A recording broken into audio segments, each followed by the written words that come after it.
Over the next few days, what you're going to hear in this courtroom is the story of the short life and horrible death of a little boy.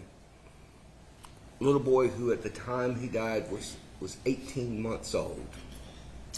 He was born June 25th, 2022 to his mother, Shayla Garnica, in Tallahassee, Florida. His father was Julian Williams, and Julian knew that Shayla was pregnant, but was expecting the baby to be born the following week. She called him the day after the baby was born and said, "He's here now. He's been born."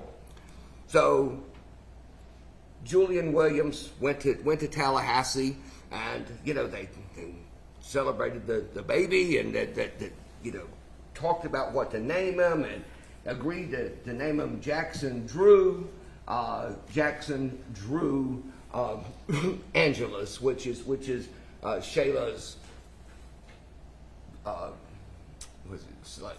her last name, like her I can't remember what the correct word is, but it's her last name was Angelus Garnica, and so the child was going to be Jackson Drew Angelus. Actually, she didn't do that. She did the birth certificate and she put Romeo Angeles on there, and as it turns out, actually, you'll hear Julian Williams didn't even realize that the child's name was Romeo, as opposed to Jackson Drew, which they had agreed on, until after he had passed away. But he went by JD. That's what everybody called him. That's what his father called him. That's what his aunt called him. That's what his mother called him. He went by the name, by the initials JD, and he he was ultimately solely in the custody of Julian Williams. When the child was 3 or 4 months old, his mother was going to return to Mexico for something, and she contacted Julian and said, that she wanted to know if he had any problem with her taking the child to Mexico. And he said, yeah. He said, I'd rather not. He said, why don't you just leave him with me? And she said, okay. So he went to Tallahassee and he picked up JD and took him back to Colquitt, where he lived. And when he went back to Colquitt with the child, that essentially was the end of the mother's involvement with the child. She saw the child 2 or 3 times after that. Like when Julian took the child to Tallahassee to go to a doctor's appointment, whatever, she saw the child then, but she didn't keep him anymore. He didn't stay with her anymore. He lived from that point forward until his death. He lived with Julian Williams. He lived with Julian Williams and Julian's sister, Ashanti Burr, who is a little younger than he is. She's a college student now.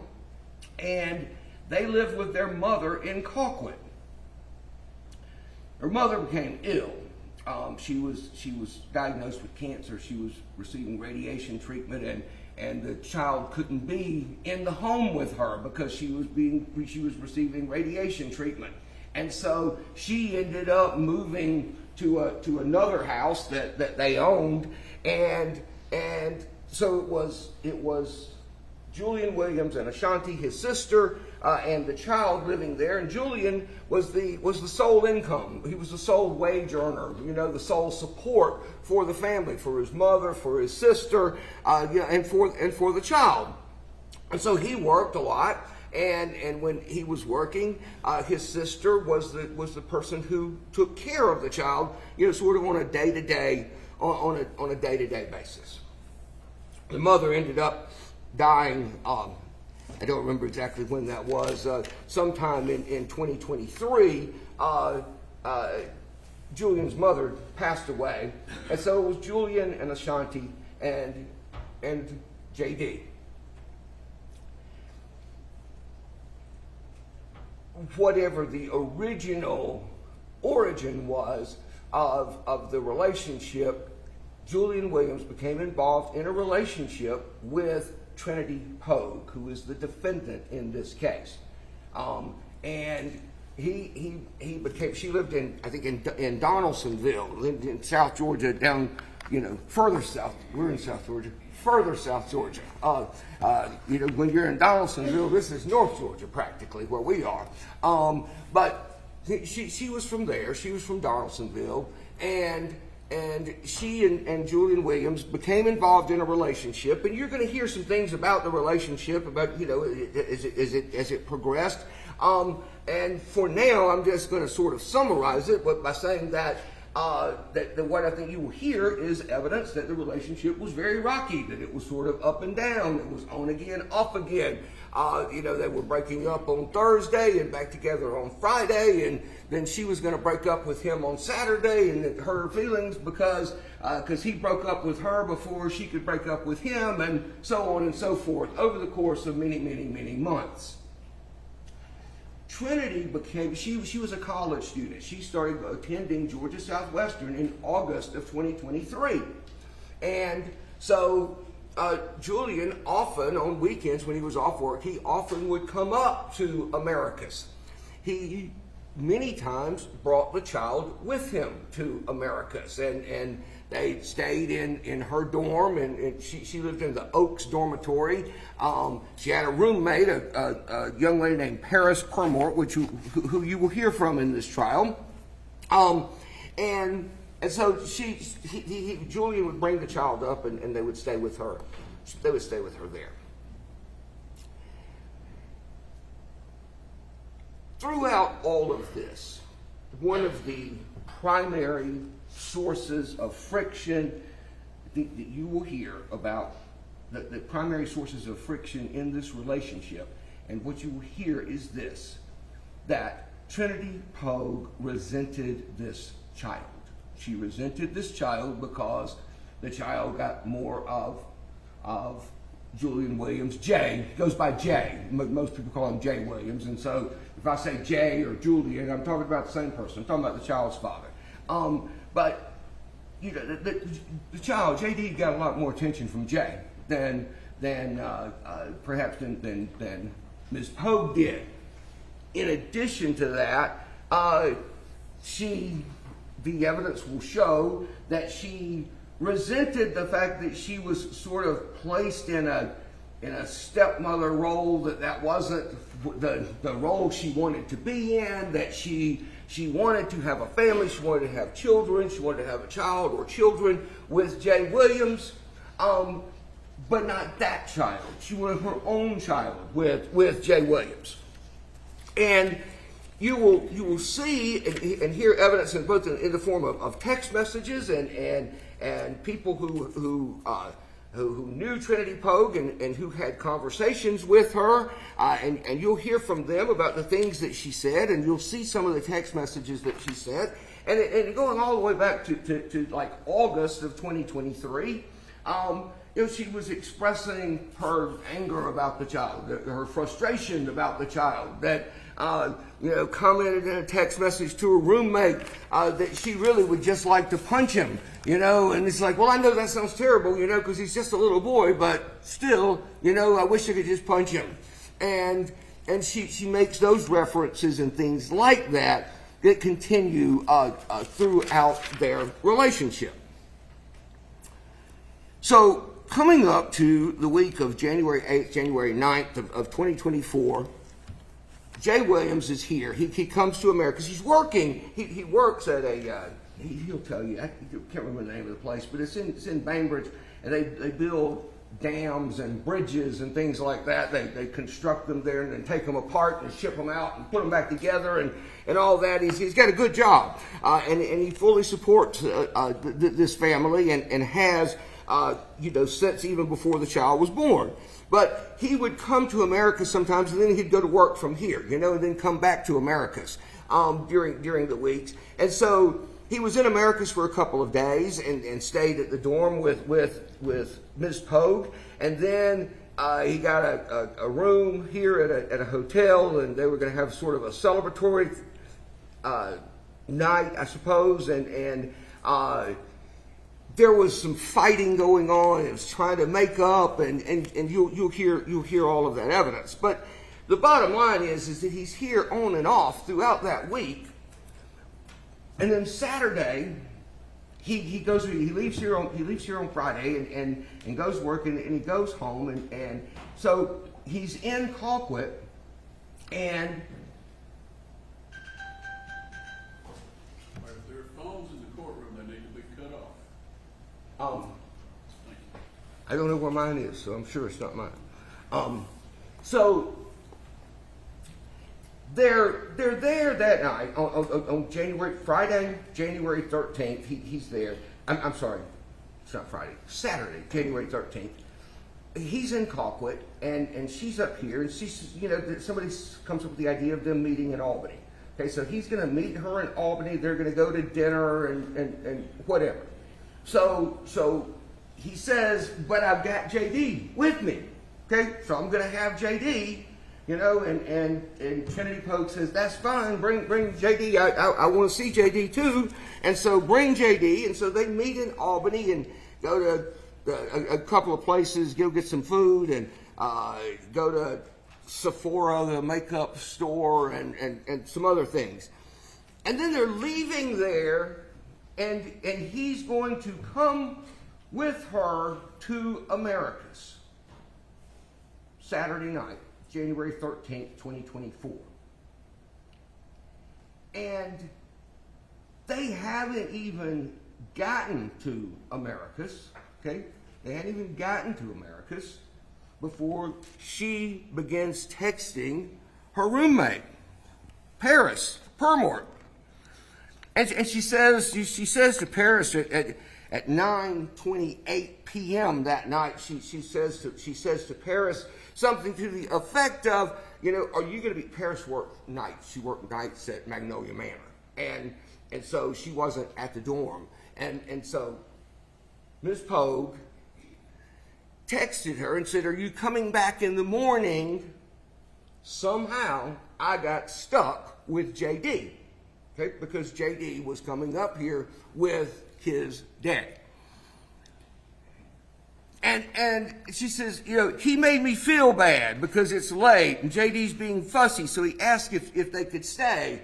Well, that's what she's telling the roommate. I think the evidence will be that that's not, in fact, what happened. Because they're in Albany, right? Like, he can go back to Colquitt, which is 40 miles away, and she can come to Americus, which is 40 miles away. But she wants him to come to Americus, so he's coming to Americus, and she's complaining to the roommate because JD's going to be there, because JD's going to be in Americus with him. She texts Paris, her roommate. I say roommate, sweet mate. You'll see the breakup of the room. You go in the door and there's a sink and a bathroom and a little lobby area and then 2 rooms. Okay, so she texts Paris and she says, I can't do being around JD anymore. He hates me and I hate him. It's what she's telling Paris even while she's driving to Americus with the child in her car. She put the child in her car and Jay was following them up here. So they get here. And Paris wants to see the child. She's seen him. She's met him several times, when he was up here. And she adored him. She thought that he was, the sweetest little thing in the world. And so she wanted to see the child. So she says, she's gonna come over there. And she's, she says, I want to come see my child. And Ms. Poague says, you want me to stop by your work? And Paris says, no, I'll come to the dorm in a little while. When I have a break, I'll come. And so she does. She goes over there a little after they get there. They get to the dorm that night, a little after 10, and then right after that, just a few minutes after that, Paris comes to the dorm, visits with the child for a few minutes, and then leaves and goes back to work.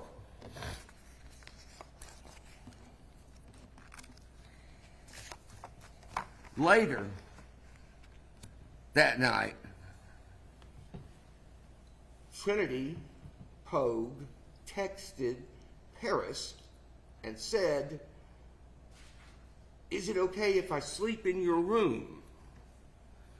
She says, "I just need a break. I need a mental break.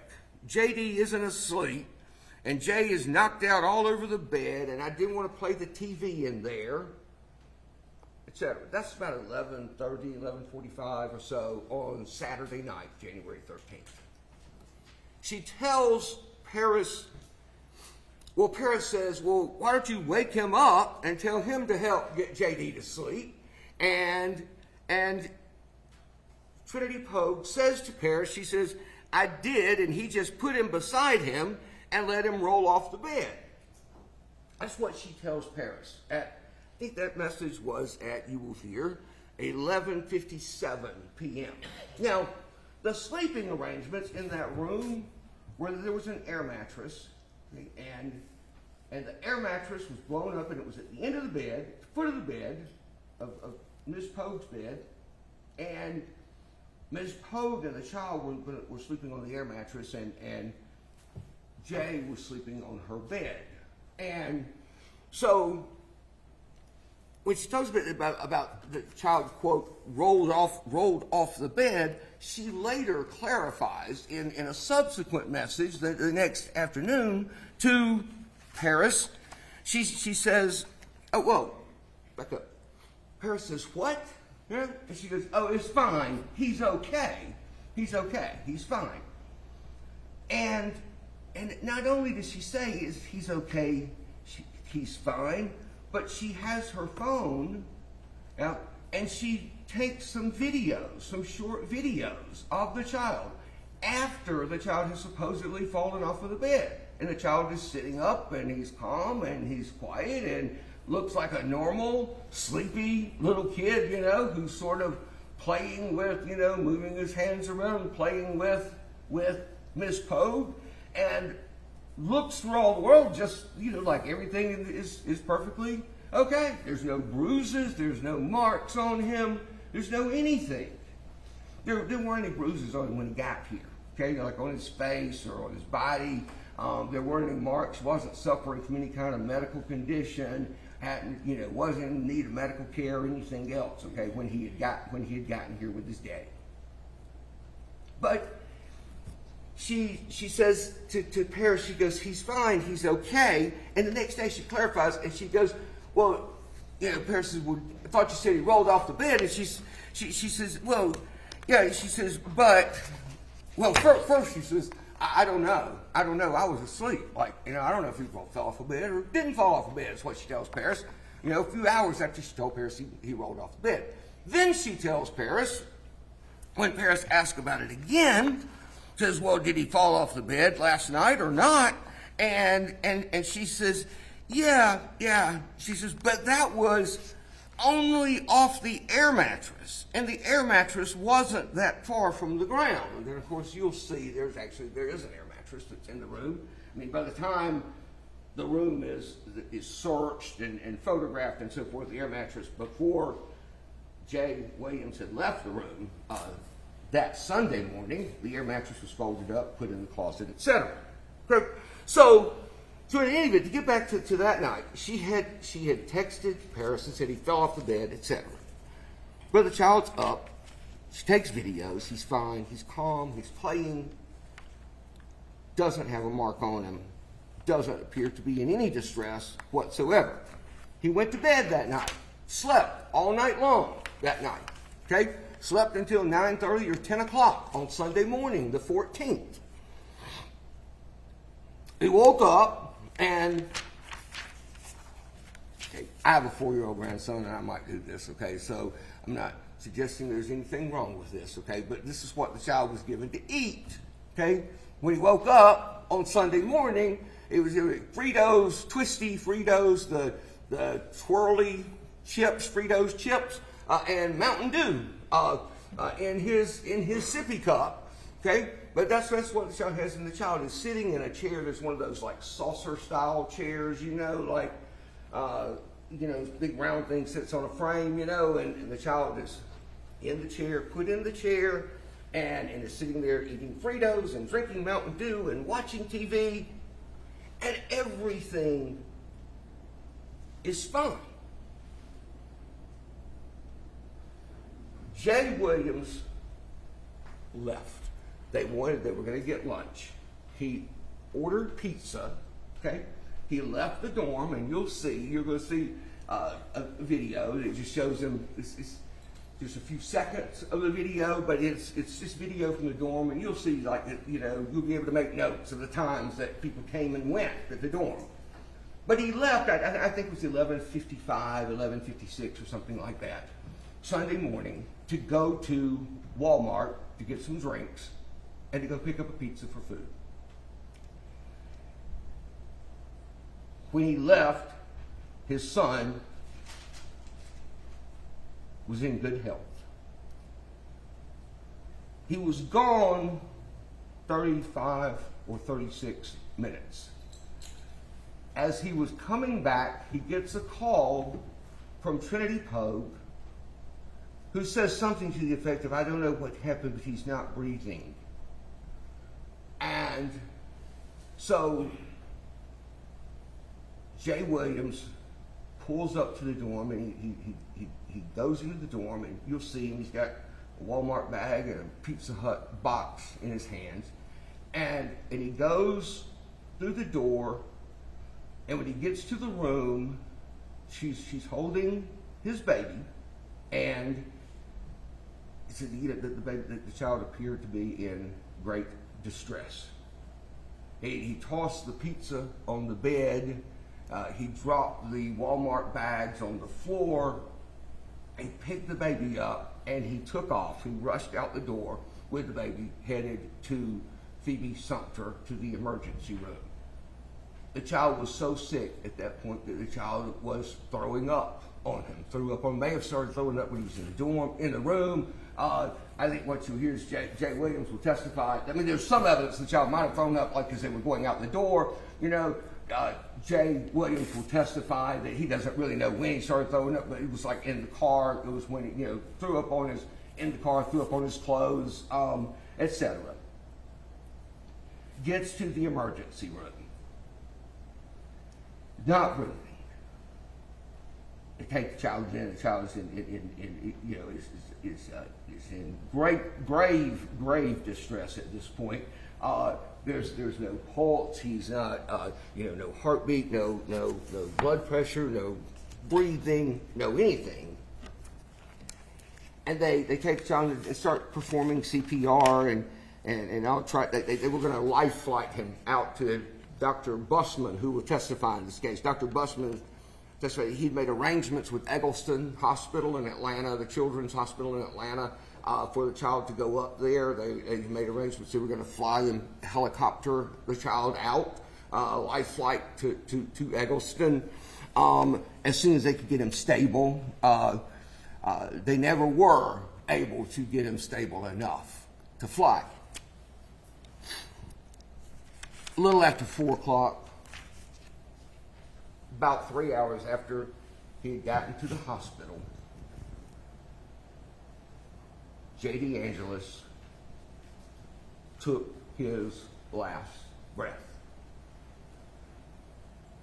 This child that when he came to Americus from Colquitt on Saturday,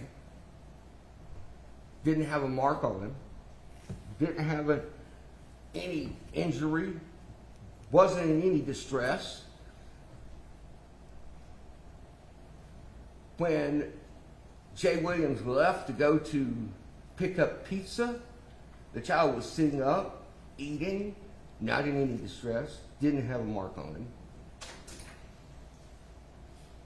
But by the time the child got to the emergency room, after spending 35 minutes in that room with Trinity Poague, this is what the child had. He had fresh bruising on his face. There was a fresh bruise, a visible, immediate, a sort of immediately visible bruise on the right side.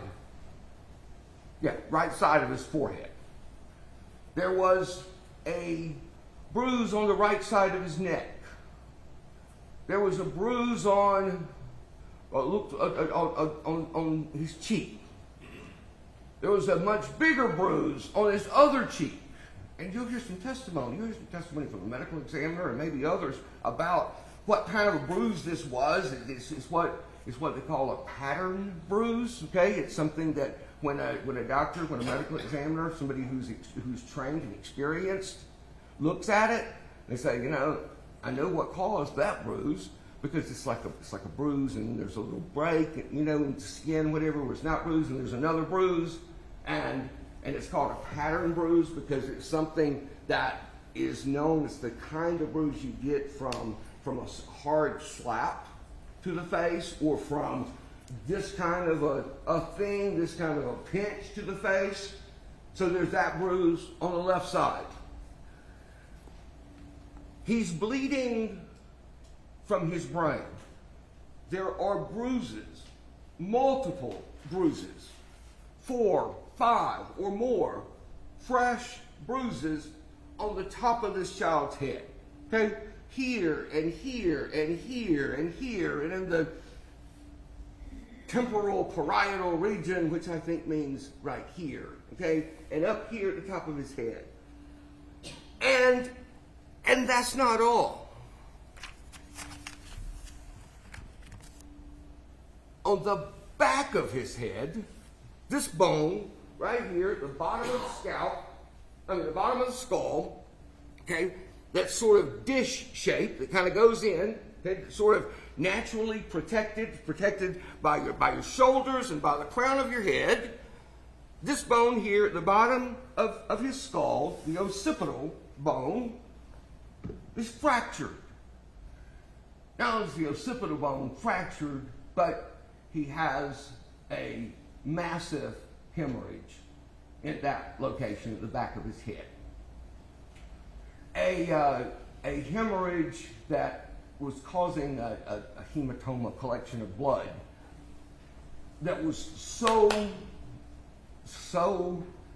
fresh and so immediate that the people at the emergency room are like, you can feel it. You can put your hands on it, you can feel the blood built up right here at the back of JD's head.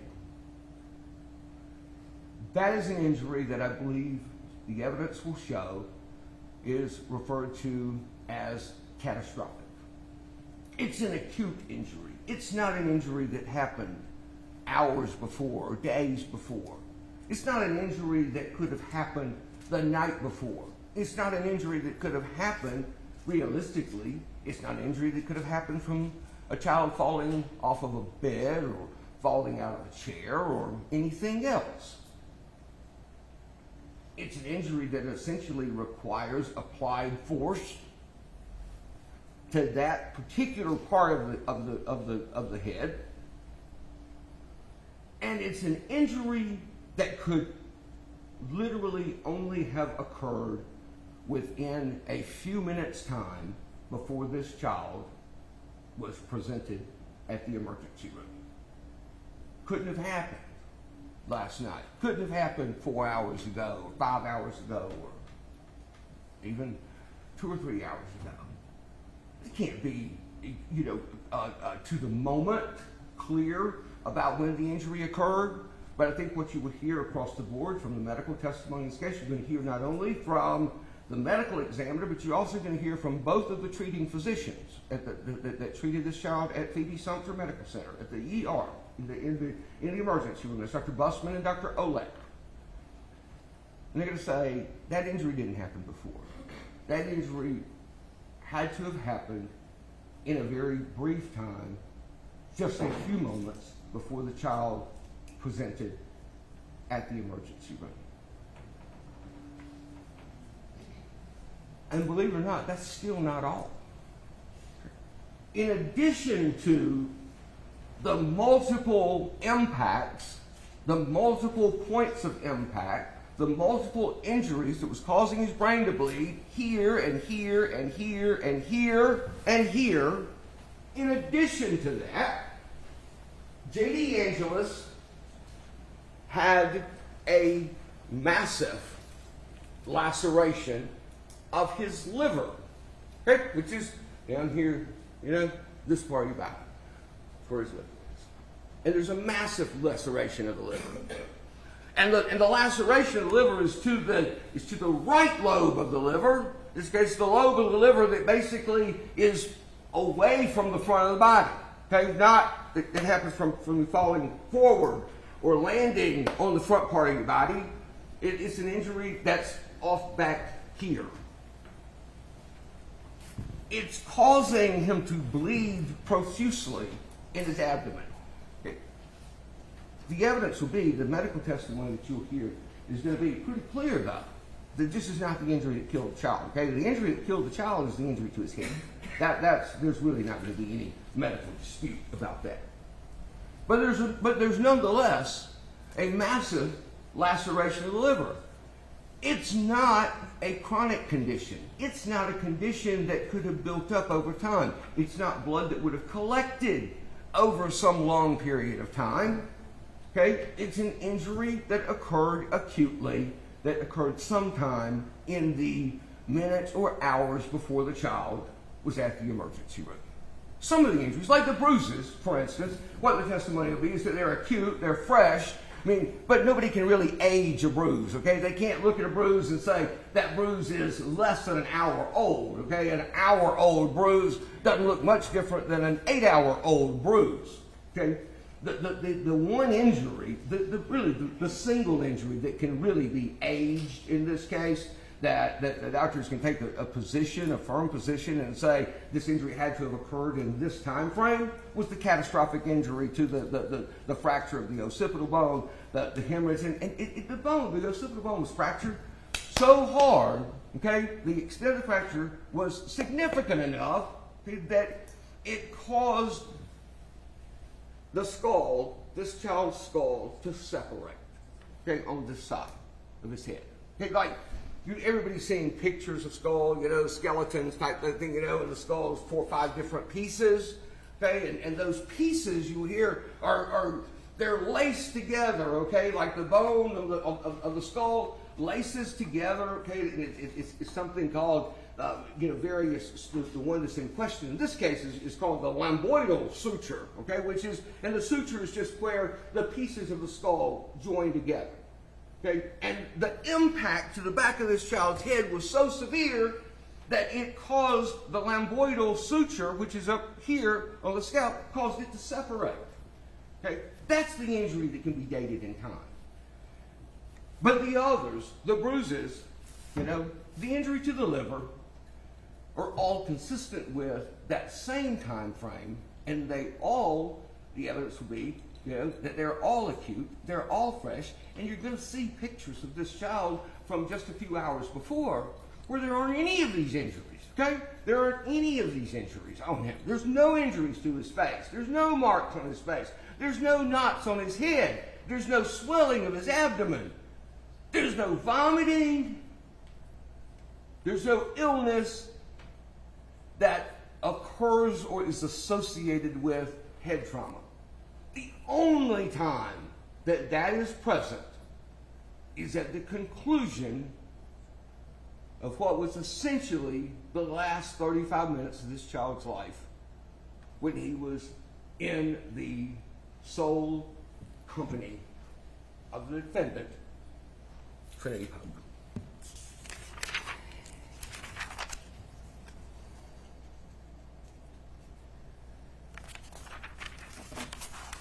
You know,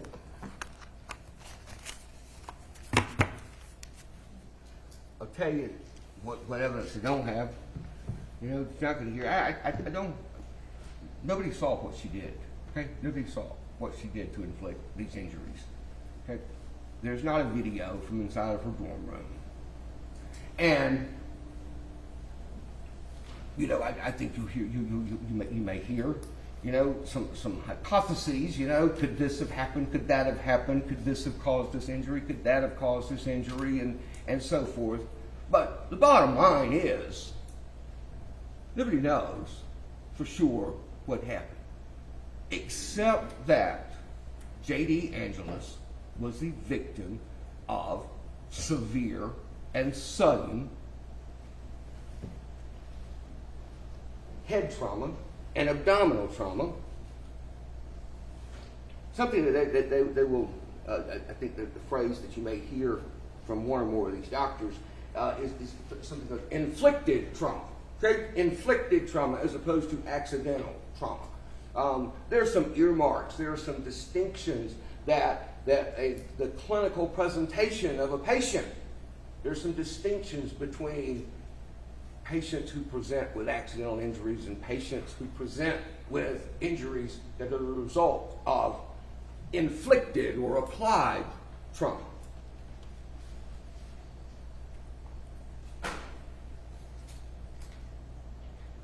You're going to hear the story of the last few days and the last few minutes of J.D. Angela's short life. And you're going to hear about the details of his horrible death. And ultimately, when all the evidence is in and the case is closed, I'll come back and talk to you again. And what I will ask you for then is simply this: that as a jury, that you collectively say, we are going to hold accountable, we are going to hold responsible the person, the only person who could have inflicted these injuries on this 18-month-old baby. And the way you will show that accountability and make that finding of accountability and responsibility is by returning a verdict of guilty on the charges that the state has brought against this defendant. Mr. Gamble for the defendant. Thank you, Your Honor. May it please the court. Yes, sir. Ladies and gentlemen, as I told you yesterday morning, my name is T. Gamble. It's my privilege today to represent Trinity Poague. You've heard what the state says the evidence is going to show in this case, and it will not be surprising to you, I don't think, that we disagree with at least some of what the state has to say as to what this evidence is going to show. Now, there are certain parts of the evidence we will all agree on. There's no question about that. But I'm going to tell you what we believe the evidence is really going to show you about this case. You're going to see that this is a case that the state has made that is filled with suspicion, but is completely empty of evidence. You're going to see that this case is not about a young 18-year-old girl who was dating a 23-year-old man and in some reason or another caused great harm to an 18-month-old child. Because you're going to see from the facts of this case that this case is about a victim. Not just one victim, but two victims. One victim is readily apparent. That's J.D. This is an 18-month-old child that had tragic injuries. There's no question about that. But the second victim sits at this table, right here, right behind me. That victim is Trinity Poague, because she has been accused of a crime she did not commit, based upon speculation that is incorrect.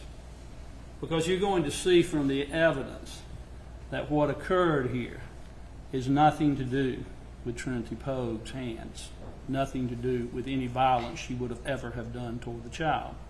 The evidence is going to show you that Trinity Poague was 18 years old at the time she was accused of this crime.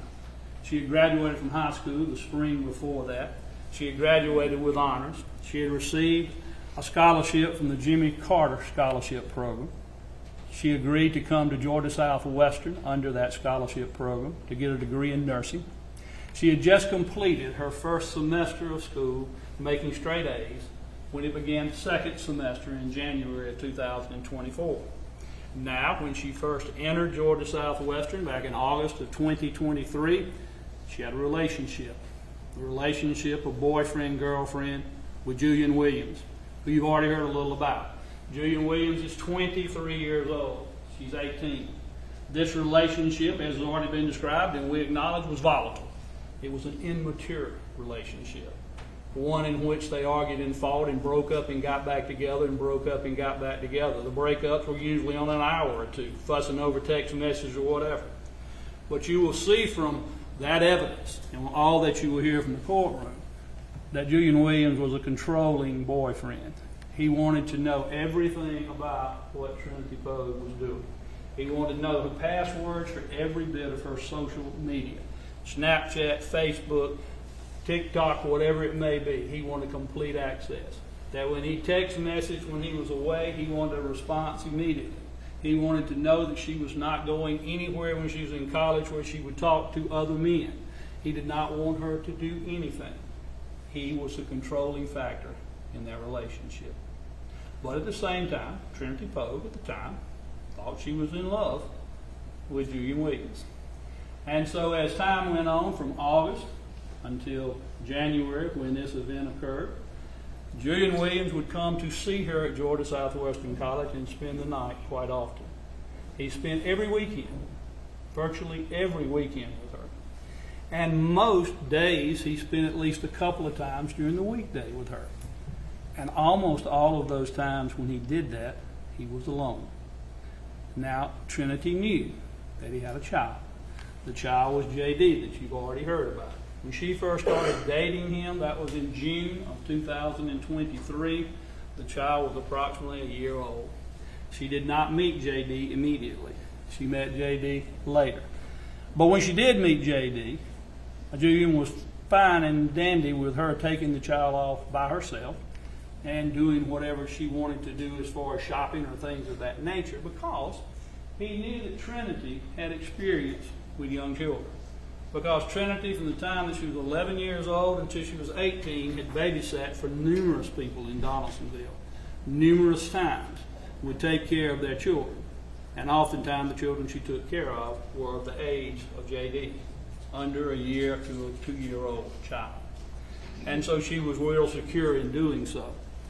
And you're going to see that most of the time, though, the child was not with JD, was not with Mr. Williams, who's known as Jay, because he would leave the child with his sister. As you heard already, he and his sister were living together. And in reality, the sister was caretaker of this child. Mr. Williams didn't take the child with him unless he had to. You're here on the weekend he had the child here on January was because the sister all of a sudden couldn't keep the child. When he came on the weekdays, he didn't bring the child with him. When he came on the weekends, for the most part, he didn't take the child with him. And when he did bring the child, he would give the child to Trinity to take care of. I believe you'll hear testimony that Trinity was the one that bathed the child, clothed the child, got the child ready for bed. If you see any photographs or any videos that are introduced of the couple, you'll see that Trinity is normally holding the child. She carried him. She took care of him. It's an indication Mr. Williams expected someone else to take care of the child. Now, the child had an unusual circumstance, and that was born to a mother that has now given the child up to Mr. Williams. Excuse me. Mr. Williams is not recognized as the legal father of the child. He's not legitimated the child or done anything to have a court declare that he actually is the father, but we're not really arguing about whether or not he's the biological father. But when the child was born, the lady was married to someone else who's not in the picture as well. But the lady that gave him up just told her to come get him, has not seen the child since she gave him to Julian Williams. Now, Julian Williams has had the child for about a year or more. And during this time that he's had this child, not one single time you can see from the evidence has he taken the child to the doctor. Not one time. For your normal checkups, for your normal monthly and quarterly and all the things that you do for young children. None at all. And you're going to see, in addition to failing to do that, that on the weekend that is in question in this case has been talked about, in which he came to see Trinity. This was an unexpected visit with the child. It was an unexpected visit, but Trinity did not know the child was coming, did not mind that the child was coming, but was not prepared for the child to be there. As an example, would not have had food at the dorm for the child, that type thing. But that when Mr. Williams arrived, he was drinking. And he was drinking with the child, riding from Bainbridge to Americans. And that he met Trinity in Albany, Georgia. And when he met her, they were going to Chipotle to have something to eat. And they sat down to eat there, but they did not have some of the things they normally have. And Trinity asked could they go somewhere else because they didn't have what she wanted. So before they left from Chipotle, they were going to go to McDonald's. Before they went, they took the car seat out of Mr. Williams' vehicle and put it in Trinity's vehicle. And they did that because they knew, or Trinity knew, that Mr. Williams was drinking. He didn't need to be driving with that child. So they go to the trouble to take the car seat out of one vehicle, put it in the other vehicle. Trinity and the child went to eat at McDonald's. Now when they went to eat at McDonald's, this is Saturday, 6 o'clock, 7 o'clock, 8 o'clock, sometime in that range, the child did not eat when he was given his food. But he's a young child. It's not unheard of for a child not to eat. Trinity didn't think anything particularly about that. They then decided to go to America's. And Trinity had already decided, yes, she had sent text about she'd prefer that she not see him that night, not just the child, but Mr. Williams. But she realized Mr. Williams was drinking.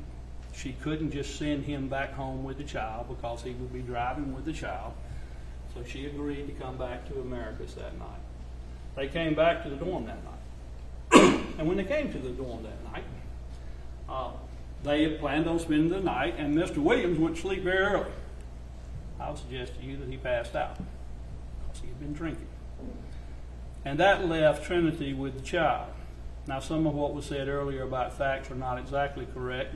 Trinity did text her roommate and ask could she use her room, but not to sleep. If you read the text, it was actually to watch TV, because that will be separate in a way, not to go to sleep. But she had the child, and she was up with it, and Mr. Williams was asleep. And I'll talk to you a little bit about the rest of this situation as far as the facts of what happened from there forward in just a moment. But first, let me tell you a little bit about the investigation that has occurred in this case. The Georgia Bureau of Investigation, along with America's Police Department, you'll see from the evidence, are the two main investigatory agencies we're trying to determine what happened here. And in doing so, they had a right to interview people and try to find facts and all those things. And you will see that they will have no evidence concerning the location of where a supposed crime scene occurred, and they'll have no evidence about a crime occurring at all. In other words, you'll see no blood evidence, you'll see no DNA evidence, you'll see no spittle evidence, you'll see no throw-up evidence. You may hear about throwing up coming up somewhere, but you'll see no evidence of it. You'll see no blood splatter, you'll see nothing that will indicate that a violent action occurred in the dorm where Trinity Poague lives. Nothing. It'll be zero. You will see lots of photographs. They took photographs, over 150 photographs of the dorm area.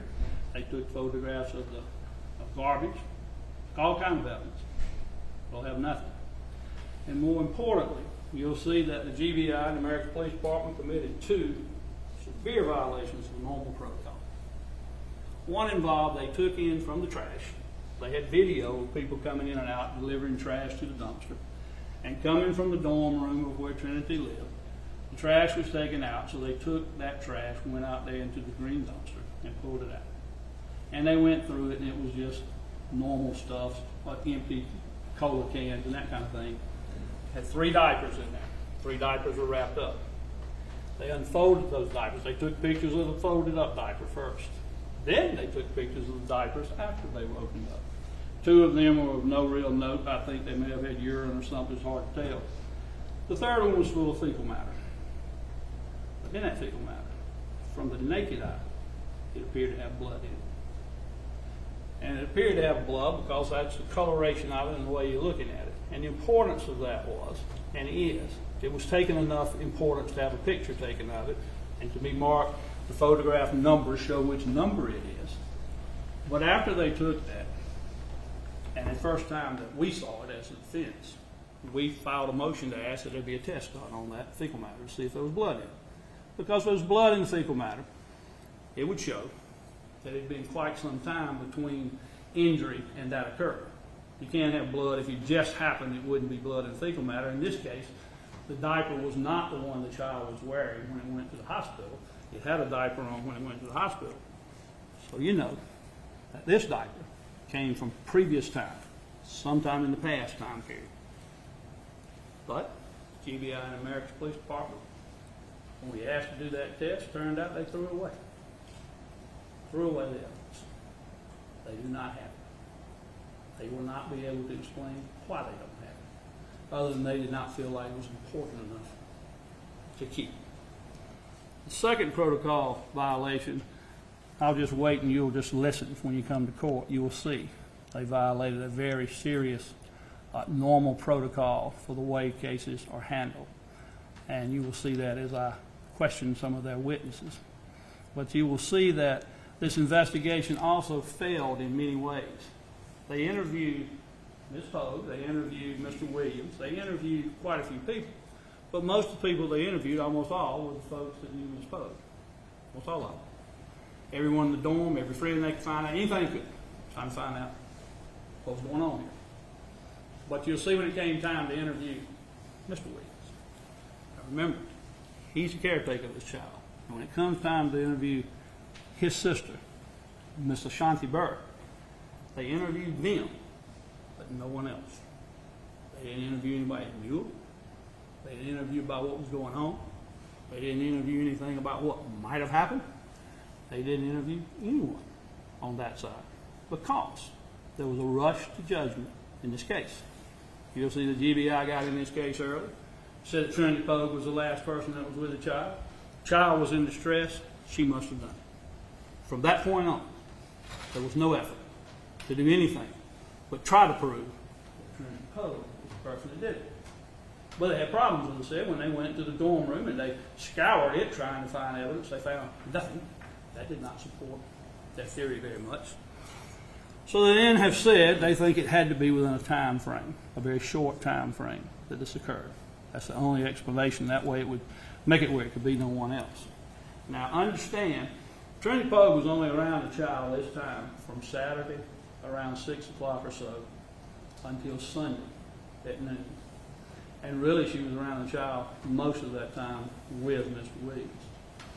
If any injury or anything happened to this child any other time period, it absolutely could not be Trinity Poague. And that's important to note because there are some things that occurred here. When Mr. Williams was interviewed, and I believe when he testifies, he will have to admit that he told various stories about what he thought had happened to the child after he got to the hospital. You will see, I believe, from Dr. Busman's notes that the first thing he told them was that the child had fallen face down, face first, 5 minutes before he brought the child to the hospital. I don't know where he got that particular statement from, but that's what he told them. He later told police officers the same story, that the child had fallen. And he told Trinity Poague and one of the police officers at one time that the child had fallen on Friday. In addition to that, we know a few things about what may have happened with the child as well. We know that J.D. spent the night, as I told you, in the room. If they got back from going to eat, when they got back, Mr. Williams is out. He's out cold. And we know he's out cold because there was reports from other people in the dorm that sometime midnight forward, at least 2 people reported they heard the child crying loud enough that it woke them up. And we also know that Mr. Williams said, I don't know anything about that. I didn't, and finally admits he didn't wake up. And I would suggest to you that evidence shows there's a reason he didn't wake up, for what I told you a moment ago, because he had been drinking enough that he would not wake up. But Trinity Poague was awake during those time periods. And Trinity you have seen that what they've already talked about with the text message, that she acknowledged that the child fell off the bed that night. Now she said the first time he fell off the bed, but I think he's okay. The second time when they asked, she said, well, it was really just the blow-up mattress. But I think you will see that when that statement was made was from the hospital, as they were waiting to find out what was going on, and by that time there had already been allegations being thrown against her. And I believe that you will find that Mr. Williams had wanted to make sure that no one said anything about the child falling off the bed. The bed's important because this bed's not like normal beds. in the sense that your normal bed's not too high off the ground.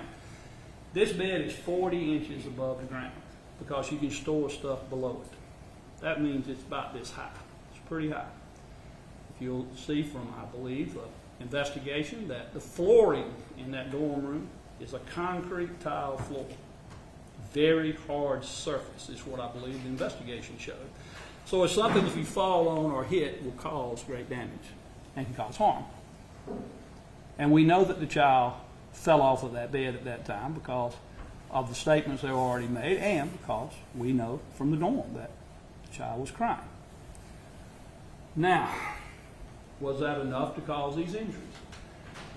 I know the state will say that is not the case, but there's a few things I believe that will be acknowledged or admitted by the medical people that will come testify today.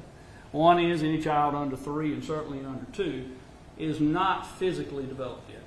And in one place they're not physically developed is the skull. Their skull has not joined together and become a solid structure that protects. It is sort of apart. So any evidence, in fact, that the skull was somehow separated could very well be that the skull has not yet formed to be together. But because it's not totally together, a young child is much more susceptible to injury from a fall than would be an adult human being, and can get much more catastrophic injury from what would seem to be a rather unimportant fall can cause great harm to a child. In addition to that, the same holds true for internal injuries.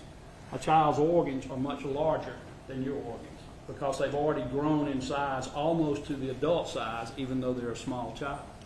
So they're very susceptible to a fall because it's a small area with a large organ that if it falls can cause injury. And I believe that's important to know that that could be part of what could have happened. We don't know why Mr. Williams said the child fell on Friday, but there's also evidence I believe can show that if you have one fall compounded by another fall, it can cause some injury that then gets magnified by the second fall.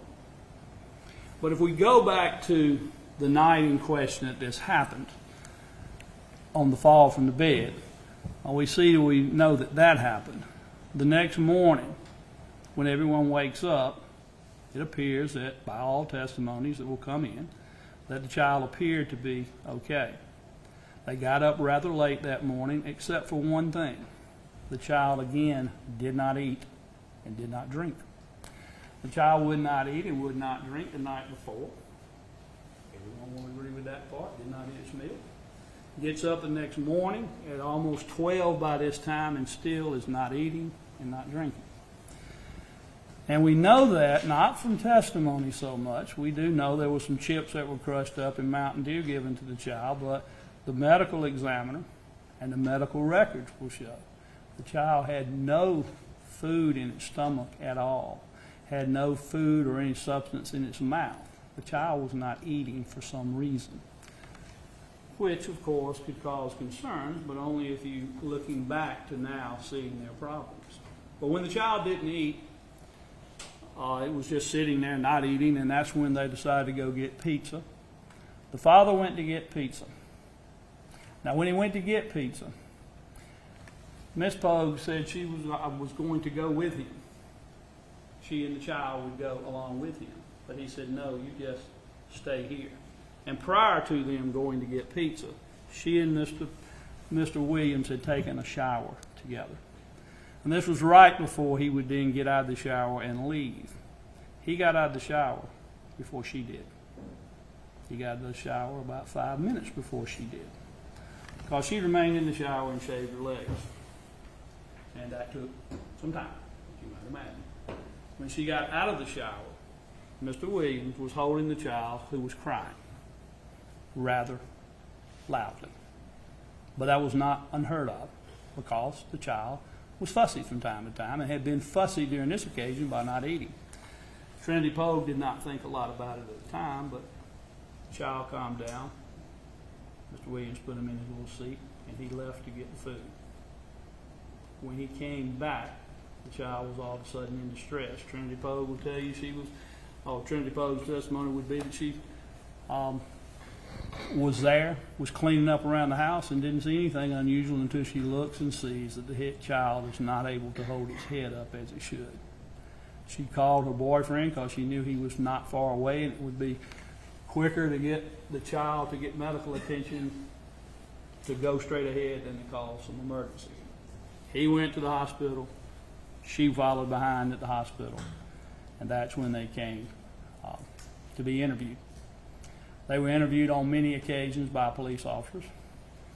Mr. Williams gave conflicting stories on various things on several occasions. And he was interviewed some, but as I said, nothing was followed up. Now, when you look at the whole totality of this case, ladies and gentlemen, it's easy to just first blush say, well, she was there last, must be the person. But this case requires evidence. It requires proof. Trinity Poague should not be accused of this crime. I know that when you go back to the jury room, you will want to find justice, and I understand that because you do have one victim, a young child. But in seeking justice in this case, do not let justice be found at the cross of innocent blood. Because Trinity Poague did not commit this violent act. And Trinity Poague is not guilty of the crime she's been accused of, and that is the proper verdict that you should render at the end of this trial. Thank you.